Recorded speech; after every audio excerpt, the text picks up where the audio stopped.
Welcome to Craig Back Zone.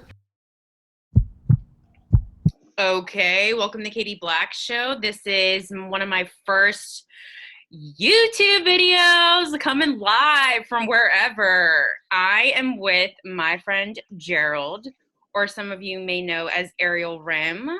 What is up? Hey, boys. Hi, how are you? This is ARIEL RIMM coming to you live from my bedroom in West Palm Beach, Florida. Girl, I am done with it, okay? I look flawless, but this shit almost did not happen today. I was too drunk last night. Well, I saw your snaps. Where were you? Can you divulge? Yeah, so I have a friend named Megan who I met at a nightclub years ago, and we bonded over Disney. And she has an annual Halloween party, and this year things were obviously very different, very small get together. But it was Halloween, and it's my favorite holiday. So it was nice. But I was with a certain somebody. I'm not going to reveal any names.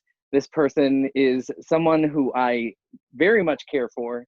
And we kind of have like a friends with benefits thing going on. So Did you happen to kiss them in one of your Insta stories last night? I don't know. Maybe you should go follow GSA Prada 87 and find out.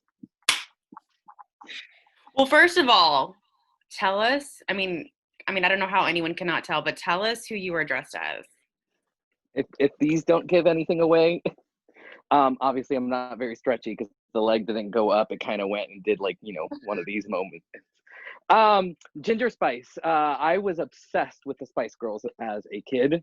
It was one of the first things in my life that said it's okay to be gay because the Spice Girls were fabulous. And if I could have been anyone when I was a child, it was definitely Miss Jerry Halliwell. And I did this look once and I didn't really pay really good homage to it. It was at the beginning of my career. And this look was actually set for a different event that did not happen in March.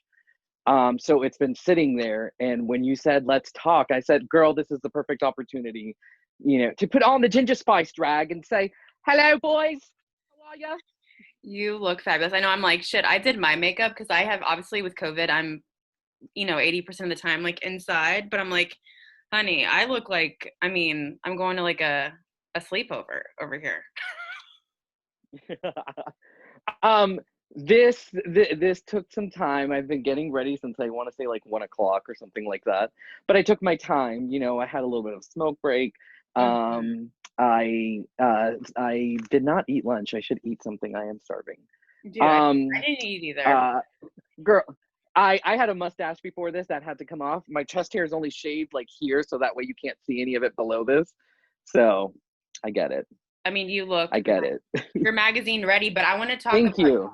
I want to talk about, you know how me, I'm organically flow. There's no Barbara Walters questions over here, but I want to talk about weed. You just dropped weed. How do you Sure. how do you intake it? Um, through my ass. No. A marijuana ain't no enema, girl. That shit keeps Oh, you relaxed. The damn. muscles, no, honey, no, I'm not that gay. Um, Marijuana was never a thing that I, gravitated towards, especially at the age where, most kids are experimenting with that type of thing. I was a goody two shoes in high school, and it wasn't until like after high school that I tried it for the first time. Drag was never something that I chased after; it just kind of happened. After I graduated high school and I started college, and I was working towards a theater degree, which I kind of regret getting because it was too expensive. And although did learn a lot of technique about theatrical stuff, I don't necessarily need a degree or $25,000 worth of school loans to have a piece of paper that says that I could be any capability of an actor or working in theater in any given circumstance. I don't regret meeting the people or the opportunities. You know what I mean? There was definitely some great opportunities. I don't know. That's an entire different conversation. But with regards to drag, I was going to school full time, getting my associates. I was working full time as a concierge for a major hotel chain, and I really did not have any time to perform. That's all I did in high school was theater and music and chorus and show choir and all of that. And all of a sudden, I didn't have that. So at the time, I was kind of loosely talking to somebody who was friends with me as well, and he was younger, more attractive than me, and he took me to a club downtown in West Palm on the Clematis Street called The Lounge. Bitch wasn't even 21 yet, Okay, but he knew everybody in there and everybody knew who he was. Mm-hmm. So he introduced me to like one person, and then I just kept going back by myself, and I would just stand there, and I met people, and then finally one night I saw a friend from high school, and he's like, "Oh my God, I need to introduce you to a drag queen."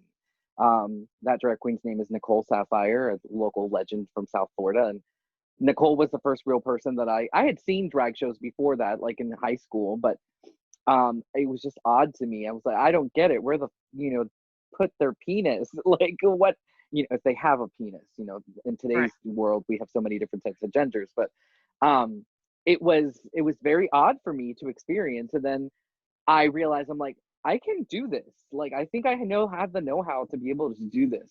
Girl, no, I didn't. Okay, the first time, if you look through my drag pictures on like Facebook or Instagram at ARIEL RIMM, by the way, 2 M's because it's good. Um, I I don't know, I just took a chance and was terrified. My entire life, I always ran away from everything that made me effeminate because it made me weak in my eyes. And I'll never forget wearing a Spice Girls t-shirt in 4th grade. I was traumatized and never wore it again because everyone's, that's a girl's t-shirt. You like a girl's band. Are you a girl? You know how many times I got asked if I was a boy or a girl growing up in middle school? Not once did I ever wear makeup or girls' clothing or anything. I went through those phases later down in life, but not at that age. Do you remember, like, how would you rebut? Like, when someone would ask you that, did you have an answer? Would you just ignore them? Sometimes I would ignore them. Sometimes I would say, what if I am? And that was pretty much it. It wasn't until the middle school where popular girl at school, at least in my eyes, had recently been a boyfriend and didn't have a date. So I come walking in one day, and I had recently broken up with my last girlfriend as well. Time. And or she broke up with me, I don't remember. And I didn't have a date for prom, and she's like, would you like to go to prom with me? And all of a sudden all the popular girls just put me in a circle, and they're like, okay, you think that I'm fun? You can reach me at GSA Prada 87 at just Instagram. There you go. Slide into those DMs, baby. But I don't think I've told you this. I will take you to a Jonas Brothers concert. What? Shout out Jonas Brothers. No, but I don't think I've shared this with you, but when we were at Jen's wedding over a year ago, the people, so like we were at a wedding where obviously we knew the bride and groom, but it's not like we were from the town, so we didn't really know the majority of the guests there. But when Gerald would like walk around, like people would like come up to you. Like, I mean, you're a celebrity. Like, I've either heard about you, I want to meet you, or I haven't heard about you. Can I talk to you or take a picture? And then once I felt like I could be accepted by everybody, then I took it to the opposite extreme. My 20s was definitely a time to experiment. Living in Orlando, Lady Gaga had just come out with the Born This Way album. And she came out with a line of like nude and red lipsticks with MAC. Girl, I bought that new lip gloss and I walked around all over Orlando looking like a motherfucking crackhead. Okay, you remember Dave Chappelle with the white lips? That was me. That was me walking around Orlando nightlife in like 2010, 2011. Into Pulse, just doing my thing. Thinking, oh, I'm gonna get myself a man. No, bitch, you look like a crackhead. You ain't getting yourself a man. So we'll keep it running. Good night, baby. Okay?